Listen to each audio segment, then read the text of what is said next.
வணக்கம் ஜோதிட நண்பர்களே. ஏற்கனவே ராசியை பற்றின முழு விவரங்களையும் பார்த்தாச்சு. அதாவது ஒவ்வொரு ராசிக்குமே என்ன மாதிரியான குணாதிசயங்கள் இருக்கும், எந்த மாதிரியான வாழ்க்கை அமைப்பு இருக்கும், என்ன மாதிரியான உறவு முறைகள் இருக்கும் அப்படின்னு விளக்கமாகவே பார்த்தாச்சு. அதே போல் லக்ன விவரங்களையும் பார்த்தாச்சு. ராசி அமைப்பை போலவே லக்னத்திற்கும் ஒவ்வொரு விஷயங்களும் எப்படி இருக்கும் அப்படின்னு தனித்தனியாகவே சொல்லியிருக்கும். பார்க்காதவங்க டிஸ்கிரிப்ஷனில் லிங்க் இருக்கும், செக் பண்ணி பாருங்கள். இனி ராசி மற்றும் லக்னம் இது ரெண்டும் சேர்ந்த அமைப்பு எப்படி இருக்கும் அப்படிங்கிறத பற்றி பார்க்க போகிறோம்.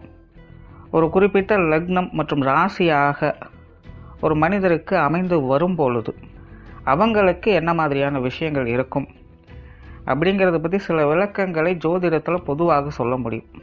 இனி அந்த விஷயங்களை பற்றி தொடர்ச்சியாக பார்க்கலாம். பதிவை பார்க்குறதுக்கு முன்னாடி ஒரு சில விஷயங்களை கவனத்தில் வச்சுக்கோங்க. எப்பவும் சொல்லக்கூடிய விஷயங்கள் தான் இங்கு சொல்லக்கூடிய விஷயங்கள் முழுமையாக உங்களுக்கு பொருந்தணுங்கிற அவசியம் கிடையாது. ஏன்னா ஒரு மனிதனை பற்றி அவங்களுடைய சுய ஜாதகம் மட்டும்தான் முழுமையான விஷயங்களை சொல்ல முடியும். மற்ற விஷயங்கள் எல்லாமே ஒரு பொதுவான அமைப்பு கொண்டது தான். இங்கு சொல்லக்கூடிய விஷயங்களை நீங்கள் கிராஸ் பண்ணி வருவீங்க. உங்களுடைய வாழ்க்கையில் சில அனுபவங்களாகவும் உணர்வுபூர்வமான விஷயங்களாகவும் பெற முடியும். அதே போல் ராசி முக்கியமாக இல்லை லக்னம் முக்கியமாக அப்படின்னாலும் குழப்பிக்க வேண்டாம். ராசி லக்னம் அப்படிங்கிறதெல்லாம் பார்த்திங்கன்னா ஒரு சில ஐடென்டிட்டி மட்டும்தான். ஜோதிட பலன்கள் எடுக்கிறதுக்காக பொதுவாக தெரிஞ்சிக்க வேண்டிய சில விஷயங்கள் அவ்வளோதான். மற்றபடி 9 கிரகங்கள் 12 கட்டம் 27 நட்சத்திரங்கள் கொண்ட ஒரு அமைப்பு தான் நமக்கு முழுமையாக முக்கியம். அதுதான் ஒவ்வொரு செகண்டும் நமக்கு தேவையான எல்லா விஷயங்களையும் தீர்மானிக்கிறது.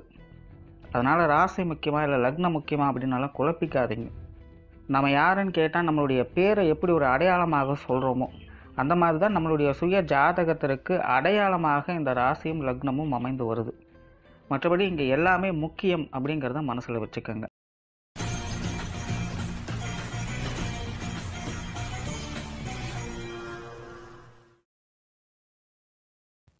மேசராசி மீன லக்னம்.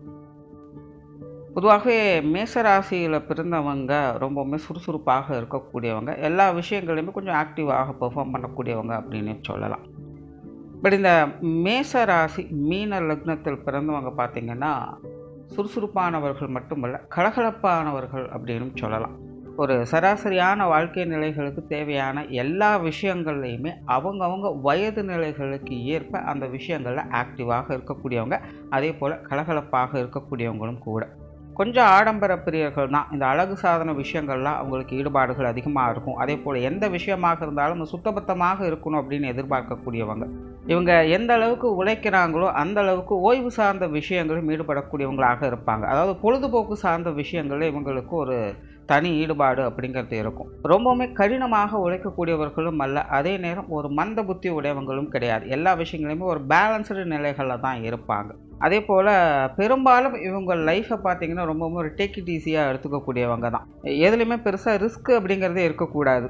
என்ன இருந்தாலும் சரி இல்லைனாலும் சரி அமைதியாக நிம்மதியாக சந்தோஷமாக இருந்தால் மட்டும் போதும் அப்படின்னு நினைக்கக்கூடியவங்க தான். இது இருந்தால் தான் நான் சந்தோஷமாக இருப்பேன், இப்படி இருந்தால் தான் நான் நல்லபடியாக இருப்பேன் அப்படிங்கிற மைண்ட் செட்டெலாம் இவங்களுக்கு கிடையாது.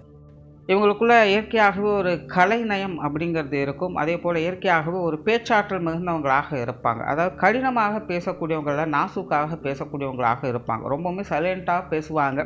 அதே போல் இந்த பேச்சுவார்த்தைகள் சார்ந்த விஷயங்கள் இடம் பொருள் லேவலேருந்து எப்படி இருக்கணும் அப்படிங்கிறது இவங்களுக்கு நல்லாவே தெரியும். அண்ட் பொருளாதாரம் சார்ந்த விஷயங்களில் ஈடுபாடுகளை அதிகம் காட்டக்கூடியவங்களாக இருப்பாங்க. லைஃப்பில் ஒரு ஸ்டேஜுக்கு மேலே பார்த்திங்கன்னா இந்த பொருளாதார நிலைகள், இந்த காசு பண சமாச்சாரங்கள் அப்படிங்கிறதெல்லாம் இவங்களுக்கு கொஞ்சம் தொந்தரவுகளாகத்தான் இருக்கும். அதாவது சிலருக்கு இந்த பொருளாதார நிலைகள், காசு பணங்கள் இல்லாத நிலை, நெருக்கடியான சூழ்நிலைகள் அந்த மாதிரியான சிக்கல்களை கொடுக்கலாம். சிலருக்கு இந்த காசு பணங்கள் இருக்கிறதுனாலேயோ குடும்பத்துக்குள்ளே ஏதாவது ஒரு பிரச்சனைகள், சிக்கல்கள், வெள்ளங்கள் அப்படிங்கிறது வந்துக்கிட்டு இருக்கும். ஆக இந்த பொருளாதார நிலைகள் இருந்தாலும் ஒரு வித சிக்கல்கள் இருக்கும், இல்லை அப்படின்னாலும் ஒரு வித சிக்கல்கள், மனசங்கடங்கள் அப்படிங்கிறது தவிர்க்க முடியாததாக இவங்களுடைய வாழ்க்கை நிலைகள் பார்க்க வேண்டியதாக இருக்கும். அதே போல் இவங்களுக்கு ஒரு காரியத்தில் இறங்குறதுக்கு முன்னாடி பலவித குழப்ப நிலைகள் அப்படிங்கிறது இருக்கும். காரணம் என்னென்னா இவங்க பெரும்பாலும் கொஞ்சம் டிப்ளமேட்டிக்காக யோசிக்கக்கூடியவங்க தான். எல்லா ஆஸ்பெக்ட்ஸ்லேயும் இது எப்படி இருக்கும் அப்படிங்கிறத பற்றி யோசிக்க ஆரம்பிச்சிடுவாங்க. அதனால் அதனுடைய நிறை குறைகளை முன்னாடியே யோசிக்கக்கூடிய திறன் இவங்களுக்கு உண்டு. இதனாலேயே பலவித குழப்பங்கள் சந்தேகங்களால் ஒரு காரியத்தில் என்ட்ராகிறதுக்கு இவங்க ஆரம்பத்தில் கொஞ்சம் தயக்கப்படவே செய்வாங்க. கிளியராக சொன்னால் இவங்களுடைய மனம் எதாக இருந்தாலும் பார்த்துக்கலாம், தைரியமாக இறங்கலாம் அப்படின்னு இவங்க உத்வேகப்படுத்திக்கிட்டே இருக்கும். ஆனால் புத்தியானது இப்போ வேண்டாம் அப்புறம் பார்த்துக்கலாம் அப்படின்னு கொஞ்சம் ஒதுக்கி போடத்தான் செய்யும். அதனாலேயே பெரும்பாலும் இவங்க பார்த்திங்கன்னா எந்த ஒரு புதிய காரியத்திலும் அவ்வளோ சீக்கிரத்தில் இறங்குறதில்ல. பட் இறங்கிட்டாங்க அப்படின்னா அதில் முடிவுகள் சாதகமாக இருக்கிற வரைக்கும் ட்ரை பண்ணிக்கிட்டே இருப்பாங்க. பட் என்னென்னா இவங்க அதிகமான ரிஸ்க் இருக்கக்கூடிய விஷயங்களில் கால் வைக்க மாட்டாங்க. ஒருவேளை தப்பி தவறி இவங்களுக்கு எதிர்பார்க்காத நிலைகள் அந்த மாதிரியான ஒரு சூழ்நிலைகள் வரும் பட்சத்தில் இவங்க அந்த மாதிரியான சூழ்நிலைகளை பின்வாங்கவே செய்வாங்க.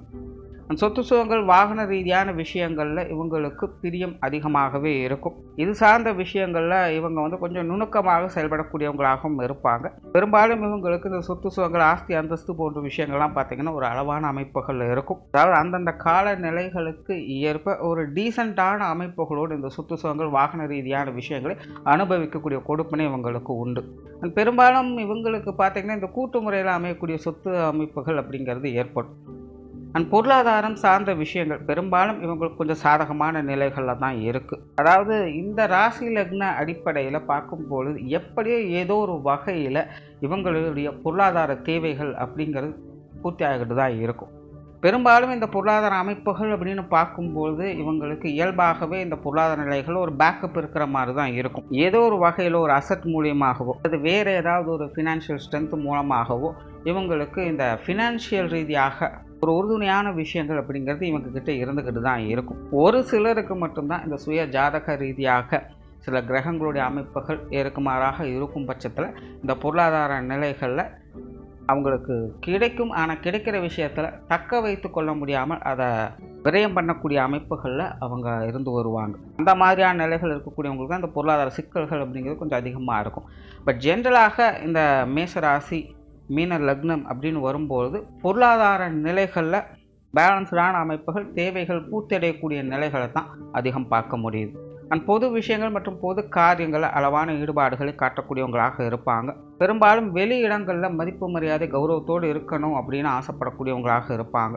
அதே போல் இந்த வெளி விஷயங்கள் காரியங்கள் பொது வாழ்க்கை சம்மந்தப்பட்ட விஷயங்கள் இது எல்லாமே பார்த்திங்கன்னா பெரும்பாலும் இவங்களுக்கு ஒரு சுமூகமான அமைப்புகள் தான். பெரிய அளவில் இந்த போட்டி பந்தயங்கள் பகை போன்ற விஷயங்கள்லாம் இவங்களுக்கு இருக்கிறது இல்லை. ஆனால் பேச்சுவார்த்தைகளால் சங்கடங்கள் அப்படிங்கிறது கண்டிப்பாக ஏற்பட்டுடும். அதாவது இவங்க என்னதான் கலகலப்பான நபர்களாக இருந்தாலும் பேச்சுவார்த்தைகள்னு வரும்போது கொஞ்சம் ரஃப் அண்ட் டஃப்பான ஆட்களாக தான் இருப்பாங்க. நான் சொன்னதான் அப்படிங்கிற மாதிரியான ஒரு அடமெண்டல் தன்மைகள்லாம் அந்த விஷயங்களில் இருக்கும். அதே மற்றவங்க சைட்லேருந்து பார்க்கும்பொழுது இதுக்கு அப்படியே ஆப்போசிட்டில் இருப்பாங்க. அதனால் இவங்களுக்கு மற்றவங்களோட இந்த பேச்சுவார்த்தைகள் சம்மந்தப்பட்ட விஷயங்கள் நிறைய கான்ட்ரவர்சியான தன்மைகள் அப்படிங்கிறது இருக்கும். எதை நம்புறது எதை நம்பக்கூடாது அப்படிங்கிறதே தெரியாது. எது சரி எது தவறு அப்படிங்கிறதும் புரியாது. மற்றவங்க சொன்னபடி இருப்பாங்களா அப்படிங்கிறதும் புரியாது. அதனால் மற்றவங்க சொல்லிட்டாங்க சரி இவங்க நம்பி ஒரு விஷயத்தில் இறங்கலாம் அப்படிங்கிறதும் முடியாது. ஸோ இந்த பேச்சுவார்த்தைகள் சார்ந்த விஷயங்களால் தேவையில்லாத சங்கடங்கள் பிரச்சனைகள் அப்படிங்கிறது மற்றவங்களால் ஏற்படும். ஸோ அந்த விஷயங்களை தான் இவங்க கொஞ்சம் கேர்ஃபுல்லாக இருக்கணும். மற்றபடி இந்த வெளி விஷயங்கள் காரியங்கள் வகையில் ஒரு சுமூகமான தன்மைகளை இவங்க பெரும்பாலும் எதிர்பார்க்கலாம். ஆன்மீக ரீதியான விஷயங்களில் ஈடுபாடுகள் உடையவங்களாகவே இருப்பாங்க. இயற்கையாகவே இந்த மேஷம் மீனம் அப்படிங்கிறது ராசியாக இருந்தாலும் சரி லக்னமாக இருந்தாலும் சரி இந்த ஆன்மீக வாழ்க்கையில் ஓரளவுக்காவது அவங்க ஈடுபாடுகளை காட்டி வருவாங்க. இதில் ராசியும் லக்னமும் ஒன்றாக இருக்கிறதுனால இந்த ஆன்மீக வாழ்க்கையில் அதாவது ஜென்ரலான விஷயங்கள் அவங்களுக்கு ஈடுபாடுகள் அப்படிங்கிறது கண்டிப்பாக இருக்கும். இவங்களுடைய அந்திம காலங்களில் இந்த ஆன்மீக விஷயங்களில் ஒரு தேடல் மனப்பான்மையோடு அதிலேயே கொஞ்சம் மூழ்கி இருக்கக்கூடியவங்களாகவும் இருப்பாங்க. இது எல்லாமே வயது நிலைகளுக்கு ஏற்ப ஒரு படிப்படியான நிலைகள் தான். குழந்தை பருவத்தில் தேவையான விஷயங்கள் இருக்கும். அதுக்கப்புறம் குடும்ப வாழ்க்கை அப்படிங்கிறது இருக்கும். அதெல்லாம் முடிச்சுட்டு கடைசி காலகட்டங்களில் இந்த ஆன்மீக விஷயங்களில் ஈடுபாடுகளை அவங்க அதிகம் காட்டி வருவாங்க. அதுக்கு முன்னாடியெல்லாம் பார்த்திங்கன்னா ஒரு ஜென்ரலான ஆன்மீக சமாச்சாரங்கள் அவங்களுக்கு இயற்கையாகவே ஈடுபாடுகள் அப்படிங்கிறது இருந்துக்கிட்டு இருக்கும். அதே போல் பிரயாணம் சார்ந்த விஷயங்களையும் ஒரு ஈடுபாடுகளை காட்டக்கூடியவங்களாக தான் இருப்பாங்க. நார்மலாகவே இவங்க பிரயாணங்களில் கொஞ்சம் அவசரத்தை காட்டக்கூடிய தன்மை அப்படிங்கிறது இருக்கும். பிரயாணம் சார்ந்த விஷயங்கள்லாம் அடிக்கடி கொஞ்சம் டென்ஷன் ஆகக்கூடிய நிலைகள் அப்படிங்கிறது இருக்கும். இந்த மாதிரியான விஷயங்கள் மட்டும் இவங்க கொஞ்சம் கண்ட்ரோலடாக இருக்கணும். காரியங்கள் மற்றும் செயல்பாடுகள் வகையில் ஒரு சுமூகமான தன்மைகளை பெற்றவங்களாக இருப்பாங்க. இயற்கையாகவே இந்த மேஷராசி மீன லக்னத்தில் பிறந்தவங்க பார்த்திங்கன்னா தனக்கு பிடித்த விஷயங்கள் காரியங்களை மட்டும்தான் இவங்க செய்வாங்க. உங்களுக்கு ஒரு விஷயம் பிடிக்கல அப்படின்னா அது என்ன மாதிரியான விஷயங்களாக இருந்தாலும் இவங்க அதை பொருட்படுத்துறது கிடையாது. பட் அதுவே இவங்களுக்கு அது பிடிச்சிருக்கு அப்படின்னா அது என்ன மாதிரியான மோசமான நிலைகளாக இருந்தாலும் இவங்களுக்கு பிடிச்சிருக்குங்கிற காரணத்தினாலே அதில் இவங்க ஈடுபட்டு வருவாங்க. ஸோ அதனால் இவங்க வந்து இயற்கையாகவே இவங்களுக்கு எதில் இன்ட்ரெஸ்ட் இருக்கோ அதை மட்டுமே செய்யக்கூடியவங்களாக இருப்பாங்க. அதே போல் காரியங்கள் மற்றும் செயல்பாடுகளில் இவங்களுக்கு நார்மலாகவே சின்ன சின்ன தடை தாமதங்கள் அப்படிங்கிறது இருந்துக்கிட்டு தான் இருக்கும். எதை எடுத்தோம் கவுத்தோன்னு முடிக்க முடியாது. அதே போல் இவங்க வந்து கொஞ்சம் பொறுமைசாலிகளும் கூட. மேசராசிக்காரங்க ரொம்பவுமே ஆக்டிவாக இருக்கக்கூடியவங்க தான். பட் இந்த மேசராசி மீன லக்னம் அப்படின்னு வரும்பொழுது இது வந்து ஓரளவுக்கு தான் இருக்கும். ரொம்பவுமே ஹரிபரியாக எல்லா விஷயங்களும் செய்யக்கூடியவங்க அல்ல. கொஞ்சம் பொறுமை நிதானம் அப்படிங்கிறதும் இவங்களுக்குள்ளே இருந்துக்கிட்டு தான் இருக்கும். நிறைய விஷயங்கள் கொஞ்சம் தள்ளி போட்டு தான் இவங்க செய்தும் வருவாங்க. அதனாலே இவங்களுடைய காரியங்கள் மற்றும் செயல்பாடுகளில் ஒரு வித மந்தத்தனம் அப்படிங்கிறது இருக்கத்தான் செய்யும். அதனால் எந்த ஒரு காரியத்துலையுமே எதையுமே ஆரம்பித்த உடனே நம்ம ரிசல்ட்டை எதிர்பார்க்கணும் அப்படின்னு நினச்சா உங்களுக்கு முடியாது. எல்லாமே வந்து ஒரு ஸ்டெப் பை ஸ்டெப் ப்ராசஸில் தான் இருக்கும். ஸோ அதுக்குண்டான பொறுமை நிதானம் அப்படிங்கிறது அவங்களுக்குள்ளே இருக்கும். பட் மனம் வந்து அதை ஏற்றுக்கொள்ளாது. அதில் வந்து கொஞ்சம் சலிப்பு தட்ட ஆரம்பிச்சு, நம்ம என்னடா இவ்வளோ தூரம் ரிஸ்க் எடுத்துகிட்டு இவ்வளோ நாள் வெயிட் பண்ணிகிட்ருக்கோம், எதுவுமே செட் ஆக மாட்டேங்குது அப்படிங்கிற மாதிரி அப்பப்போ கொஞ்சம் சலிச்சு கொள்ளக்கூடிய தன்மை உங்களுடைய காரியங்கள் மற்றும் செயல்பாடுகளில் உண்டு. குடும்ப விஷயங்கள் காரியங்கள் நார்மலாகவே குடும்ப வாழ்க்கையில் அதிக பிரியம் உடையவங்களாகவே இந்த மேசராசி மீன லக்னத்தில் பிறந்தவங்க இருக்காங்க. இவங்களை பொறுத்த வரைக்கும் இவங்களுடைய வாழ்க்கையில் இவங்களுக்கு முதல் ப்ரிஃபரன்ஸ் அப்படிங்கிறது இவங்களுடைய குடும்ப நிலைகள் தான். இவங்களுக்கு இவங்களுடைய குடும்ப வாழ்க்கை மற்றும் குடும்ப உறுப்பினர்கள் தான் முக்கியம். அதன் பிறகு தான் மற்ற விஷயங்கள் எல்லாமே. தனக்குன்னு கூட சில நேரங்களில் எதையும் செய்து கொள்ள மாட்டாங்க. ஆனால் குடும்பம் அப்படின்னு வரும்போது அதில் எதையுமே விட்டு கொடுக்காதவங்களாகவே இருப்பாங்க. அதே போல் குடும்ப கௌரவத்தை என்றைக்கும் விட்டு கொடுக்காதவங்க. இவங்களுடைய குடும்பத்தை எப்போவுமே ஒரு பிடிமானத்தோடும் உயர்வான நிலைகள்லேயே இவங்க வந்து மற்றவங்க முன்னாடி காட்டிக்கொள்வாங்க. அவ்வளோ சீக்கிரம் எந்த ஒரு இடத்துலையும் ஒரு தாழ்வான நிலையில் தன்னோட குடும்பத்தை நிலைப்படுத்த மாட்டாங்க. குடும்ப கௌரவ நிலைகளுக்கு அதிக முக்கியத்துவம் கொடுக்கக்கூடியவங்களாக இருப்பாங்க. இயற்கையாகவே அவங்க வந்து குடும்ப பிரியர்கள் தான். குடும்பத்தின் மேலே அதிக பற்று பாசம் அப்படிங்கிறது இவங்களுக்கு உண்டு. குடும்பத்துக்குள்ளேயே அதிக மகிழ்ச்சி பெறக்கூடியவங்களாகவும் இருப்பாங்க. அதே நேரம் குடும்ப வாழ்க்கையே இவங்களுக்கு பல படிப்பினைகளையும் இவங்களுக்கு சொல்லிக் கொடுக்கவும் செய்யும். அதனாலே இவங்களுடைய குடும்ப நிலைகள் அப்படிங்கிறது சில கடினமான நிலைகளுக்கு தள்ளப்படும். குடும்ப உறவுகளுக்குள்ளேயும் பார்த்தீங்கன்னா ஒரு கான்ட்ரவர்சியான நிலைகள் சில காலங்களுக்கு அப்பப்போ பார்த்துட்டு வருவாங்க. அதாவது ஒரே நிலைகளில் இருக்காது. நல்ல பாசத்தோடு தான் இருந்துட்டு இருப்பாங்க. ஆனால் திடீர்னு பார்த்தீங்கன்னா கொஞ்சம் நாளைக்கு பகையோடவே இருப்பாங்க. என்ன காரண காரியங்கள்னே தெரியாது. இல்லை ஒரு சம்பந்த தேவையில்லாத விஷயங்களாக கூட இருக்கலாம். அதனால் திடீர்னு ஏதோ ஒரு ஈகோ கிளாஷ் ஆயிரும். ஒருத்தருக்கு ஒருத்தர் மனஸ்தாபங்கள் ஏற்பட்டுரும். குடும்ப உறவுகளுக்குள்ள இப்படிப்பட்ட சின்ன சின்ன சங்கடங்கள் அப்படிங்கிறது இவங்களுக்கு தவிர்க்க முடியாததாகவே இருந்துக்கிட்டு இருக்கும். ஆனால் சில காலங்கள் கழித்து மீண்டும் பிணைப்போடு அவங்க பழகிட்டும் இருப்பாங்க. ஸோ இப்படி இவங்களை பொறுத்த வரைக்கும் இந்த குடும்ப வாழ்க்கை அப்படிங்கிறது அதிக ஏற்ற இறக்கங்களுக்கு உள்ளாக்கப்பட்டதாக இருக்கும். அதாவது இவங்களை பொறுத்த வரைக்கும் அதிகப்படியான சந்தோஷங்களை பெறுவதும் குடும்பத்தால் தான், அதிகப்படியான சங்கடங்களை பெறுவதும் அதே குடும்பத்தால் தான். பெற்றோர்கள் சார்ந்த விஷயங்கள் பெரும்பாலும் இவங்க கொஞ்சம் சாதகமாக தான் இருக்கும். பெற்றோர்கள் நிலைகள் கொஞ்சம் கான்ட்ரவர்சியான நிலைகள், அதாவது பெற்றோர்கள் கொஞ்சம் ஏட்டிக்கு போட்டியான கருத்து வேற்றுமைகள் உடையவங்களாகத்தான் இருப்பாங்க. ஆனாலும் இவங்களுக்கு ஒத்துழைப்பு கொடுக்கக்கூடியவங்களாக தான் இருப்பாங்க. பெரும்பாலும் தாய் சம்பந்தப்பட்ட விஷயங்கள் இவங்களுக்கு கொஞ்சம் சப்போர்ட்ஃபுல்லாகவே இருக்கும். தந்தை வகையிலும் சகாயங்களை தரக்கூடிய அமைப்புகள் என்பது உண்டு. இருந்தாலும் இவங்களுடைய தாயார் பார்த்திங்கன்னா பெரும்பாலும் எல்லாத்தையுமே ஒரு அமைதியோடு புத்தி சாதுரியத்தோடு எல்லாத்தையும் சமாளித்து வருவாங்க. இவங்களுடைய தந்தை பார்த்திங்கன்னா கொஞ்சம் கடினத்தன்மையோடு கொஞ்சம் ரஃப் அண்ட் டஃப்பாக இருக்கக்கூடிய ஒரு நபராக தான் இருப்பாங்க.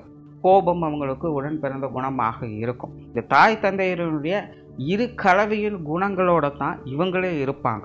ஸோ இவங்கக்கிட்டையும் கூட இவங்களுடைய தாயாருடைய பொறுமையும் பார்க்கலாம், இவங்களுடைய தந்தையினுடைய கோபத்தையும் பார்க்க முடியும்.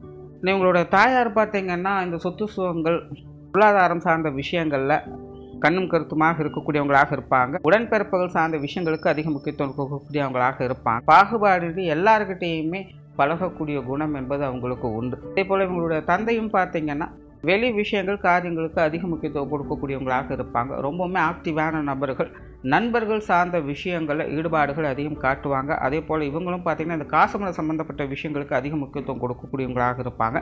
எப்போவுமே சதாசர்வ காலம் ஏதோ ஒரு வேலைன்னு இருக்கக்கூடியவங்களாக இருப்பாங்க. உடன்பிறப்புகள் சார்ந்த விஷயங்கள் இது ஓரளவுக்கு உங்களுக்கு சாதகமாக இருக்குன்னு சொல்லலாம். இன்னும் கிளியராக சொல்லலாம், இளைய உடன்பிறப்புகள் சார்ந்த விஷயங்கள் பெரும்பாலும் உங்களுக்கு கொஞ்சம் செட் ஆகிடுது. உங்களுடைய விஷயங்கள் காரியங்களில் உங்களுக்கு ஈடுபாடுகள் இருக்கும். அவங்க வகையில் ஒரு ஆறுதலான உறுதுணையான விஷயங்களை எதிர்பார்க்கலாம். மூத்த உடன்பிறப்புகள் சார்ந்த விஷயங்களும் நல்லபடியாகத்தான் இருக்கும். பட் இருந்தாலுமே மூத்த உடன்பிறப்புகள் இவங்களை காட்டிலும் அவங்க கொஞ்சம் டென்ஷன் பார்ட்டியாக இருப்பாங்க. எல்லா விஷயங்களையுமே கொஞ்சம் அவசரத்தனம் மிகுந்தவங்களாக இருப்பாங்க. கிளியராக சொல்லணும்னா இவங்களுடைய இளைய உடன்பிறப்புகள் அம்மாவனுடைய குணத்திலையும் மூத்த உடன்பிறப்புகள் அப்பாவனுடைய குணத்திலையும் இருப்பாங்க அப்படின்னு சொல்லலாம். ஸோ இந்த உடன்பிறப்புகள் அப்படின்னு வரும்போது வீட்டுக்கு வீடு வாசப்படி அப்படிங்கிற மாதிரி அப்பப்போ வரக்கூடிய சின்ன சின்ன சங்கடங்கள் அப்படிங்கிறது இருந்துக்கிட்டே இருக்கும். மேஜரான விஷயங்கள் பெருசாக தொந்தரவுகள் கொடுக்கறது கிடையாது. சிலருக்கு இந்த ஜாதக ரீதியான கிரக அமைப்புகள் சாதகமாக இல்லை அப்படிங்கிற பட்சத்தில் உடன்பிறப்புகள் வகையில் சங்கடங்கள் தவிர்க்க முடியாதாகவே இருந்துக்கிட்டே இருக்கும். மற்றபடி பெரும்பாலும் இந்த உடன்பிறப்புகள் சார்ந்த விஷயங்கள்லாம் சமாளிக்கக்கூடிய நிலைகள் தான். திருமண வாழ்க்கை, கணவன் மனைவி உறவுகளை பொறுத்த வரைக்கும் இதுவும் பெரும்பாலும் ஒரு சாதகமான அமைப்புகள் தான் கொண்டு இருக்கும். ராசி நிலையும் சரி, லக்ன ரீதியாகவும் சரி, இது வாழ்க்கை துணை சார்ந்த விஷயங்களை அனுசரித்து போகக்கூடிய தன்மை பெற்றதாகத்தான் இருக்கும். பட் என்னென்னா எல்லாமே இவங்களுடைய கண்ட்ரோலில் இருக்கணும் அப்படின்னு எதிர்பார்க்கக்கூடியவங்க. இவங்களுடைய சொல்லுக்கு இவங்களுடைய வாழ்க்கை துணை கட்டுப்பட்டு இருக்கணும் அப்படிங்கிற எதிர்பார்ப்பு இவங்களுக்கு அதிகம். அதே போல் இவங்களுடைய குடும்ப நிலைகளை, குடும்ப கௌரவம் சார்ந்த விஷயங்களுக்கு எந்த ஒரு சங்கடமும் இல்லாமல் பார்த்து கொள்ள வேண்டிய மனநிலையும் அவங்களுக்கு இருக்கணும் அப்படின்னு எதிர்பார்க்கக்கூடியவங்களாக இருப்பாங்க. மற்றபடி இவங்களை பொறுத்த வரைக்கும் இந்த கணவன் மனைவி உறவுகள் எப்படிப்பட்ட சூழ்நிலைகளாக இருந்தாலும் அதை சமாளித்து ஒருத்தருக்கு ஒருத்தர் அனுசரித்து வாழக்கூடிய நிலைகளை பெற்றிருப்பாங்க. இன்னும் கிளியராக சொல்லணும்னா இவங்களை பொறுத்த வரைக்கும் மன ரீதியாக கணவன் மனைவி உறவுகளுக்குள்ள கொஞ்சம் கருத்து வேற்றுமைகள் அதிகமாகத்தான் இருக்கும். வாழ்க்கை துணை சார்ந்த விஷயங்களில் இவங்களுக்கு கொஞ்சம் எரிச்சல் தரக்கூடிய விஷயங்கள் அப்படிங்கிறது தவிர்க்க முடியாததாகத்தான் இருக்கும். பட் அதுவே குண ரீதியாக என்னதான் சங்கடங்கள் இருந்தாலும் அதை அனுசரித்து போய்க்கணும் அப்படிங்கிற மைண்ட் செட்டும் இவங்களுக்கு உண்டு. அதனால தான் இவங்களுடைய திருமண வாழ்க்கை அப்படிங்கிறது சங்கடங்கள் இருந்தாலும் அதை சமாளிக்கக்கூடிய திறனும் இவங்களுக்கு ஏற்பட்டுடுது. இதில் ஒரு சிலருக்கு சுய ஜாதக ரீதியாக கிரக அமைப்புகள் சரியில்லாத பட்சத்தில் திருமண வாழ்க்கையில் இந்த மன சங்கடங்கள் அதிகமாகவே இருக்கும். சில காலகட்டங்களில் கணவன் மனைவி உறவுகளுக்குள்ள கொஞ்சம் ஏறுக்குமாறான சூழ்நிலைகளும் அவங்க பார்த்துக்கிட்டு வருவாங்க. பட் காலம் செல்ல செல்ல அந்த நிலைகள் மாறப்படும். மீண்டும் அந்த அனுசரிப்புத்தன்மை அப்படிங்கிறது இவங்களுக்கு ஏற்படும். ஸோ சுய ஜாதக ரீதியாக சில கிரக அமைப்புகள் உங்களுக்கு ஒத்து வரான இந்த மாதிரியான சங்கடங்களை அவங்க அடிக்கடி பார்த்துக்கிட்டு வருவாங்க. பட் ஜென்ரலாக மேசராசி மீன லக்னம் அப்படிங்கிறது மன ரீதியாக இந்த திருமண வாழ்க்கையில் ஒரு வித மனக்கசப்புகள், கருத்து வேற்றுமைகள் அப்படிங்கிறது தவிர்க்க முடியாததாக இருக்கும். பட் குண ரீதியாக எல்லாத்தையுமே அனுசரித்து போகக்கூடியவங்களாகவே இருக்காங்க.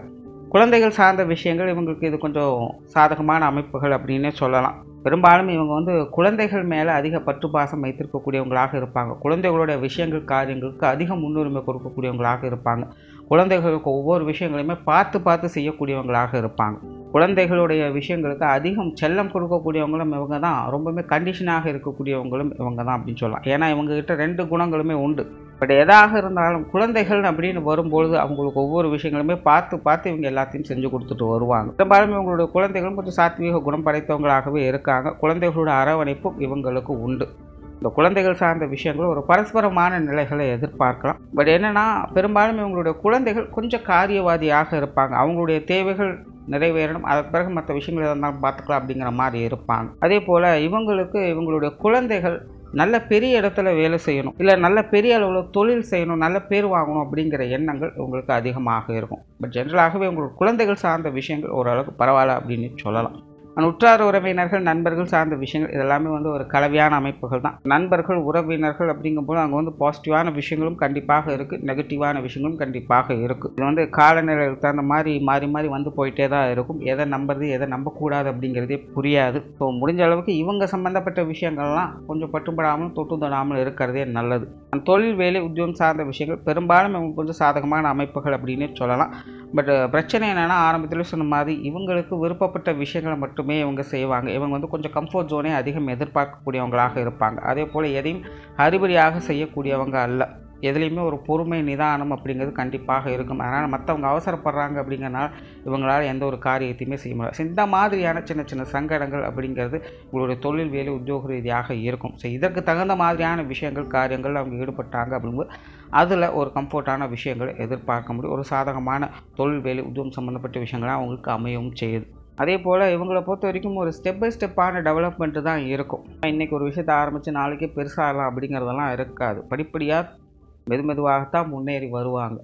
சிலருக்கு இந்த வெளியூர் மற்றும் வெளிநாடு சம்மந்தப்பட்ட விஷயங்களில் சாதகமான அமைப்புகளை கொடுக்கும். பெரும்பாலும் பார்த்திங்கன்னா இவங்க அந்த பிறந்த இடத்தை விட்டு வெளி இடங்களுக்கு போய் வேலை செய்யக்கூடிய அமைப்புகள், தொழில் செய்யக்கூடிய அமைப்புகள் என்பது உங்களுக்கு உருவாகுது. ஸோ ஓவராலாக இந்த மேசராசி மீன லக்னம் என்பது ஒரு சாதகமான அமைப்பு தான். ஒரு சராசரியான வாழ்க்கை நிலையில் அந்தந்த வயது நிலைக்கு தகுந்த விஷயங்களை ஏற்ற இறக்கங்களோடு இவங்க பார்த்துக்கிட்டு வருவாங்க. நன்றி, வணக்கம், வாழ்க வளமுடன்.